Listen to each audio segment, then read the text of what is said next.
નમસ્કાર. ગુજરાત સરકારની વહાલી દીકરી યોજના વિશે તો બધાએ સાંભળ્યું જ હશે. પણ જ્યારે ફોર્મ ભરવાનો સમય આવે ત્યારે કયા કાગળિયા જોઈશે એમાં જ બધા ગૂંચવાઈ જાય છે. તો ચાલો આજે આખી પ્રોસેસને એકદમ સિમ્પલ બનાવી દઈએ અને જોઈ લઈએ કે અરજી કરવા માટે કઈ કઈ વસ્તુઓ હાથવગી રાખવાની છે.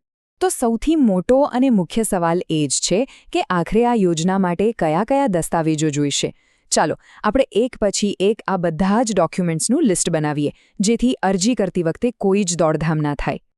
જુઓ, કોઈ પણ સરકારી અરજી હોય એનું પહેલું પગલું હંમેશા ઓળખ સાબિત કરવાનું જ હોય છે. અહીં પણ એવું જ છે.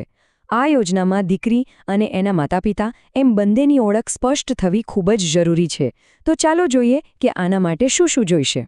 સૌથી પહેલાં અને સૌથી અગત્યનું છે દીકરીનું જન્મનું પ્રમાણપત્ર, એટલે કે બર્થ સર્ટિફિકેટ. એના પછી આવે છે આધાર કાર્ડ. હવે તો આપણને ખબર જ છે કે આધાર કાર્ડ વગર કોઈ કામ થતું નથી, તો અહીં દીકરી અને માતાપિતા ત્રણેયના આધાર કાર્ડ જોઈશે. સાથે જ મા-બાપનું ચૂંટણી કાર્ડ અને હા, પાસપોર્ટ સાઇઝના ફોટા પણ તૈયાર રાખવાના. આ 4 વસ્તુઓ તો સમજી લો કે આ અરજીનો પાયો છે. ઓકે, તો ઓળખના પુરાવા તો ભેગા થઈ ગયા. હવે વારો આવે છે રહેઠાણના પુરાવાનો. સરકારને એ પણ તો ખાતરી કરવી પડે ને કે અરજી કરનારું કુટુંબ ગુજરાતનું જ વતની છે. એના માટે એક ખૂબ જ મહત્વનો દસ્તાવેજ છે અને એ પુરાવો છે તમારું રાશન કાર્ડ. આ એક જ ડોક્યુમેન્ટથી 2 કામ થાય છે.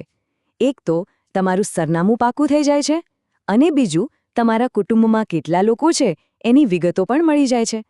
એટલે રાશન કાર્ડ અહીં બહુ જરૂરી છે. ચાલો હવે આપણે અરજીના લગભગ છેલ્લા તબક્કામાં આવી ગયા છીએ. અહીં અમુક વધારાના કાગળો જોઈશે, જે દીકરીના ભણતર અને યોજનાના પૈસા જે બેંક ખાતામાં આવવાના છે એની સાથે જોડાયેલા છે. દીકરીના ભણતરના પુરાવા તરીકે એની સ્કૂલ લિવિંગ સર્ટિફિકેટ જોઈશે. પછી યોજનાનો લાભ સીધો બેંક ખાતામાં જમા થાય એના માટે માતા અથવા દીકરીના બેંક એકાઉન્ટની પાસબુકની નકલ જોડવાની રહેશે. અને છેલ્લે પેન કાર્ડ. પણ એ ફક્ત જો તમારી પાસે હોય તો જ. અને હા, પાન કાર્ડને લઈને જરાય ચિંતા નથી કરવાની. જો તમારી પાસે પાન કાર્ડ હોય તો આપવાનું છે, નહીતર કોઈ વાંધો નહીં. આ ડોક્યુમેન્ટ ફરજિયાત નથી. એના વગર પણ અરજી આરામથી સ્વીકારાઈ જશે. આ વાત ખાસ યાદ રાખજો.